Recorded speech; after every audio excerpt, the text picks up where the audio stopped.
Well, I think the world has to stop being shocked by events which are not in keeping with what the established pollsters and the media may be telling them to expect.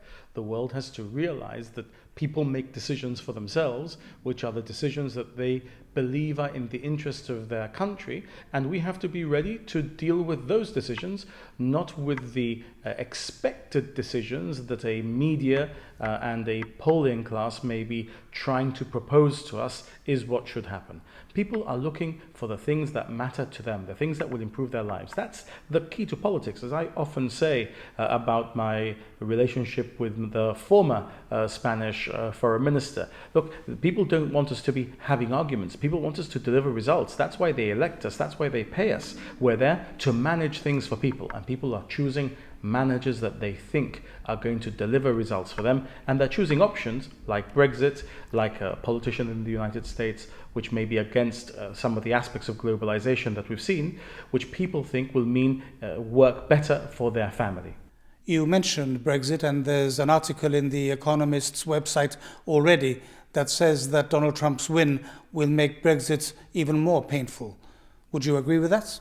I wouldn't agree with that, and I'll tell you why for two reasons. First of all, the government of Gibraltar has ensured that we have very, very close links indeed with the Republican Party, because we think it's important that the United States understand the importance of Gibraltar to the United States, to the United Kingdom, and to NATO generally, whoever it may be that has his finger on the nuclear button, to express it in terms that we've been seeing in the press these weeks. Whoever is in charge in a partisan fashion in the United States. Secondly, I can tell you about a headline I've seen today reminding people that Donald Trump, the candidate, was saying that if Brexit happened, the United Kingdom would be front of the queue for a trade deal with the United States if he became president. So look, I think there is a lot at play here.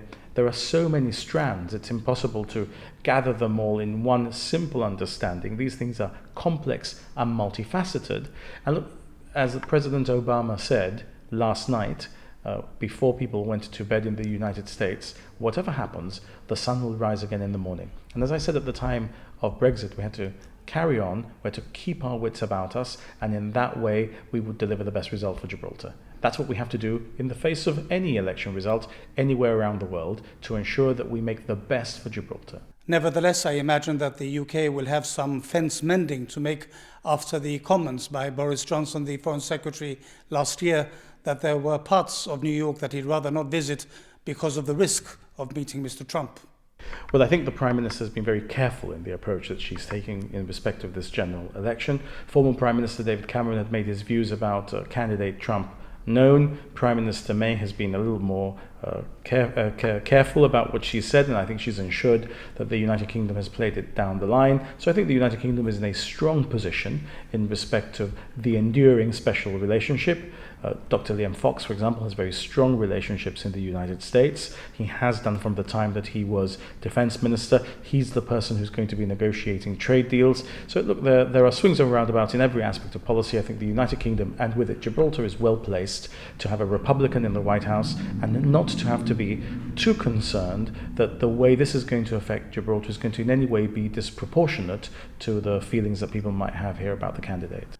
Well, you mentioned the proverbial finger on the nuclear button. Is the world a less safe place with Donald Trump as the President of the United States?